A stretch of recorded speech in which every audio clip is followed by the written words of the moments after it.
Best and worst dressed celebrities of the week.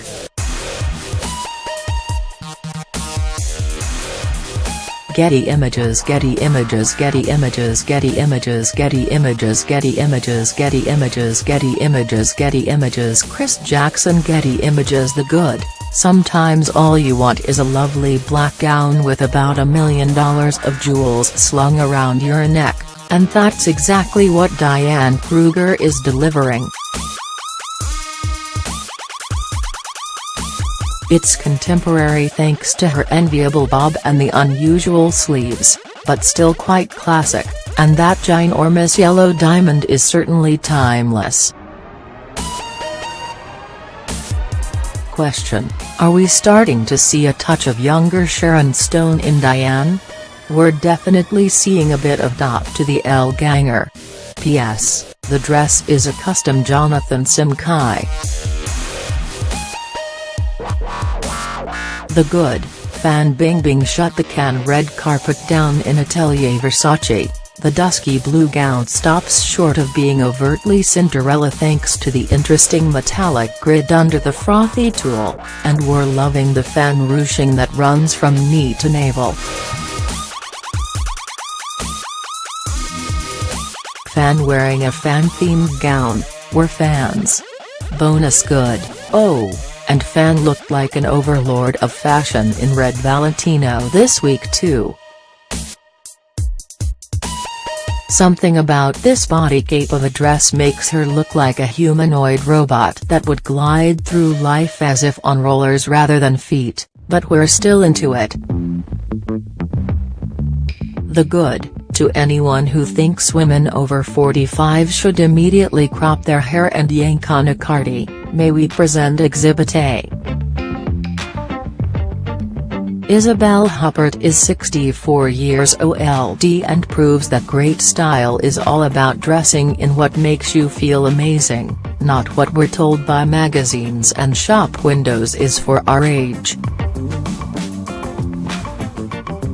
Wearing, from left to right, Louis Vuitton, Chloe and Gucci, the actress looks chic, relaxed and positively dripping in that French je ne sais quoi. She looks, more than anything, just bloody cool. You'll find us casually leaning on any available surface from now on, although we already know on us it will look less sophisticated and more like a slipped disc. The Good. There's something vaguely fairy-like about Elle Fanning in general, but this Christian Dior couture number just ramped things right up. The actress looks like she's ready for a modern-day remake of A Midsummer Night's Dream, and we mean that as the biggest of compliments, in this woodland embroidered floor sweeper. A glug of froth, a pinch of volume, a hearty splash of whimsy, and voila, you've got a modern but timelessly charming gown that would do a trade with the forest nymphs for. The Good. It takes someone of Blake Lively's caliber to make a high-vis yellow dress look vibrant and fresh rather than jaundiced. This Oscar de la Renta midi has more structure than an A+ English lit essay, and that little flounce on the hip makes it super sassy. The fact that Lively has teamed it with clashing turquoise earrings and a beachy pony, seriously, does anyone in the world do better up nose? Creates a measured dressy, laid-back balance that's pretty much her signature. Let's create a sisterhood of the traveling dress. The bad, neck up. We think we can all agree that Irina Shayk is essentially a goddess brought down to earth. And there were times this week she looked neck down amazing too, seriously, Google her in Prada at the Amphar Gala. However, here she appears to have been encased in an XXL condom and dipped up to her jaw in an oil spill. That much black rubber might be some people's jam, but personally, we're getting sympathy sweats on her behalf. Balmain, you can do better. Well, often not as of late, but still. The bad, when it comes to redundant dresses, consider this a prime example. Lady Victoria Hervey is a long-time BFF of the sheer mesh dress, but this one is a little harder to stomach than most.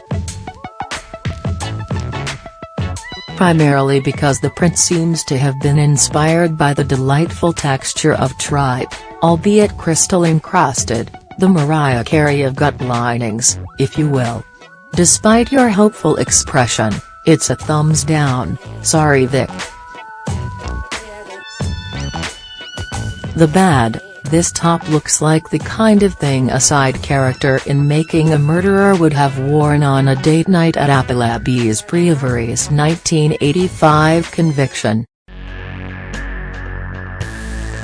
But no, this crinkly, floppy-collared hazard is actually a piece by Russian designer Alyana Sergenko, which means it costs at least NZD $1,000, and it's being worn by the goddess that is Marion Cotillard.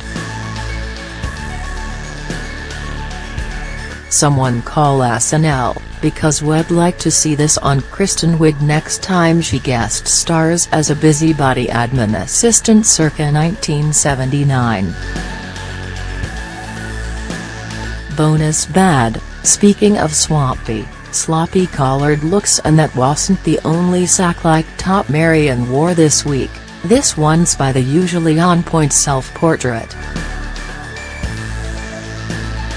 Bad, is Eva Longoria at Cannes in the capacity of a Kim Kardashian impersonator? Because this Balmain, left, and Philip Plein, right, are both definitely channeling America's most famous Armenians. As for the Balmain, there's nothing that classes up an outfit like a wildly visible zip over your nude mesh. Meanwhile, the Philip Plein looks like it comes from Julian McDonald's upcoming line of high-fashion wetsuits, although breast chill factor equals a key design flaw. This week, Blake Lively is a ray of sunshine, Isabelle Huppert is our hero, and Eva Longoria channels Kim K. Blake Lively and Isabelle Huppert knock it out of the park this week, while Eva Longoria bombs, twice.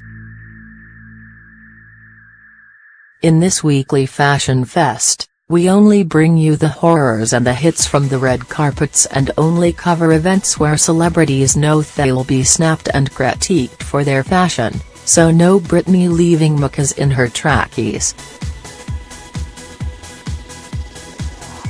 Why?